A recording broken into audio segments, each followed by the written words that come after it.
Հարգելի ներկաներ, ինչպես գործընկերներս նշեցին, մենք Anti-Fake-ի խմբագրության թիմով ԱՄՆ դեսպանատան մոտ ենք երկու նամակ փոխանցելու համար։ Առաջինը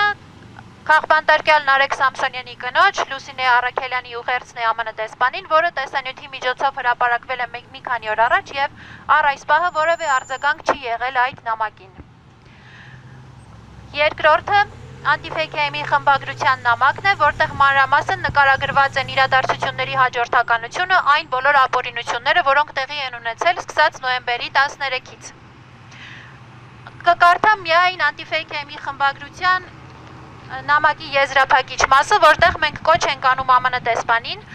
Հայաստանի իշխանություններից պահանջել քաղաքական բանտարկյալներ Նարեկ Սամսոնյանի եւ Վազգեն Սաղաթելյանի անհապաղ ազատ արձակումը,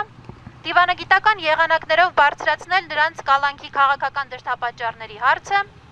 մշտադիտարկում իրականացնել իրավապահ մարմինների կողմից գործողությունների նկատմամբ, որոնք ուղղված են Anti-Fake-ի գործունեության սահմանափակմանը, եւ աջակցել Հայաստանում խոսքի եւ մեդիայի ազատության պաշտպանությանը, հատկապես այն պայմաններում, երբ անկախ լրատվամիջոցները դառնում են իշխանական ճնշումների թիրախ։ Այս երկու նամակները մենք ցանկանում էինք արձեռն հանձնել ԱՄՆ դեսպանատանը, բայց մեզ տեղեկացրեցին, որ իրենք արձեռն նամակներ չեն վերցնում եւ մենք սա անպայման կփոխանցենք էլեկտրոնային փոստի միջոցով։ Մեր խնդիրն է ամեն կերպ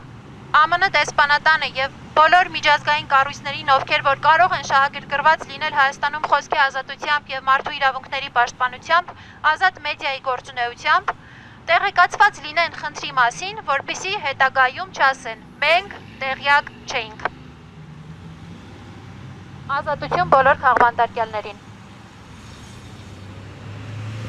Ազատություն, ազատություն, ազատություն, ազատություն.